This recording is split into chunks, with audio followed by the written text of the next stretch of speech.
और देश में एक बार फिर कोरोना संक्रमण की रफ्तार को लेकर चिंता बढ़ रही है। देश के 47 जिलों में लॉकडाउन जैसी पाबंदी लगाने की नौबत आ सकती है। सरकार ने इन जिलों में सख्ती बढ़ाने के निर्देश दिए हैं। इसके साथ देखेंगे कि किन किन राज्यों में आज से स्कूल खुल रहे हैं। देखते हैं टॉप 9 कोरोना से जंग।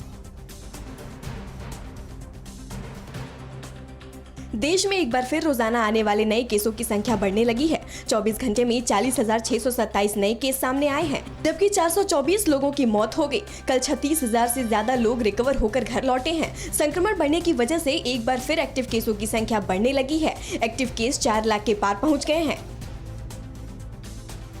कोरोना की आर वैल्यू यानी एक पॉजिटिव से दूसरों में संक्रमण की आशंका बढ़ने को लेकर सरकार की परेशानी बढ़ गई है। केंद्र सरकार ने राज्यों से कहा है कि जहां पॉजिटिविटी रेट 10% से ज्यादा है वहां सख्ती बढ़ाएं। दिल्ली के एम्स निदेशक डॉक्टर रणदीप गुलेरिया ने कहा है कि आर वैल्यू का 0.96 से शुरू होकर 1 तक जाना चिंता का कारण है। ऐसे में ट्रांसमिशन की चेन तोड़ने के लिए टेस्ट, ट्रैक और ट्रीट रणनीति अपनानी होगी। देश के 47 से ज्यादा जिलों में कोरोना संक्रमण की दर 10% से ज्यादा है। ये 47 जिले केरल, महाराष्ट्र, आंध्र प्रदेश, कर्नाटक, तमिलनाडु, ओडिशा, असम, मिजोरम, मणिपुर और मेघालय में हैं। केरल में रोजाना 20,000 से ज्यादा केस आ रहे हैं। कल भी केरल में 20,728 नए केस मिले, जबकि 56 लोगों की मौत हो गई। 10% से ज्यादा संक्रमण की दर वाले राज्यों में भीड़ जुटने से रोकना होगा। देश में कोरोना की तीसरी लहर की आशंका के बीच लक्ष्य के मुताबिक टीका लगाने का काम पूरा नहीं हो पाया है।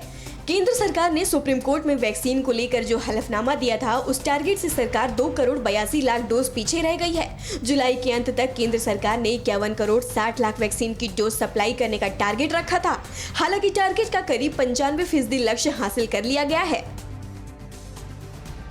कोरोना की तीसरी लहर की आशंका के बीच आज से कई राज्यों में स्कूल खुल गए हैं। पंजाब में आज से सभी कक्षाओं के स्कूल खुल गए हैं। हालांकि स्कूलों में बच्चे अपने अभिभावकों की मर्जी से ही आएंगे। पंजाब के साथ उत्तराखंड के भी स्कूल आज से खुल गए हैं। राज्य में अधिक छात्र संख्या वाले स्कूलों को 2 पालियों में चलाया जाएगा।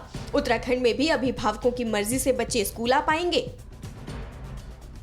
पंजाब और उत्तराखंड के अलावा छत्तीसगढ़ में भी आज से स्कूल खुल गए हैं। छत्तीसगढ़ में स्कूल और कॉलेज 50% क्षमता के साथ ही खुले हैं। फिलहाल 1 से 5वीं तक के साथ 8वीं, 10वीं और 12वीं की कक्षाओं के लिए स्कूल खुले हैं। 6ठी, 7वीं, 9वीं और 11वीं की कक्षाएं ऑनलाइन ही होंगी। दुनिया में कोरोना वायरस के बदलते स्वरूप से चुनौती हर दिन बढ़ती जा रही है। विश्व स्वास्थ्य संगठन के मुताबिक कोरोना का जानलेवा डेल्टा वेरिएंट दुनिया के करीब 132 देशों में फैल चुका है।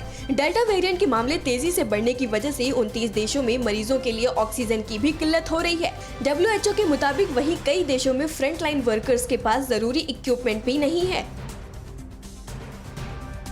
कोरोना की तीसरी लहर को लेकर डर इसलिए भी सता रहा है क्योंकि एशियाई देशों में महामारी के मामले तेजी से बढ़ने लगे हैं।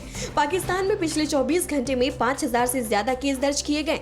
पाकिस्तान में संक्रमण दर करीब 9% तक पहुंच गया है, जबकि थाईलैंड और मलेशिया जैसे देशों में भी रिकॉर्ड संख्या में संक्रमण के नए मामले देखे गए हैं। कोरोना वायरस के चीन से पूरी दुनिया में फैलने को लेकर जांच जारी है। इस बीच एक बार फिर चीन कोरोना की चपेट में आता दिख रहा है। चीन के नानजिंग शहर में एक बार फिर से कोरोना वायरस कहर बरपा रहा है और यहां हालात वुहान से भी बदतर हो गए हैं। वायरस नानजिंग से निकलकर चीन के 5 प्रांतों और बीजिंग तक पहुंच गया है। अड़ी सोमवार से शुक्रवार शाम 6 बजे सिर्फ TV9 भारतवर्ष पर।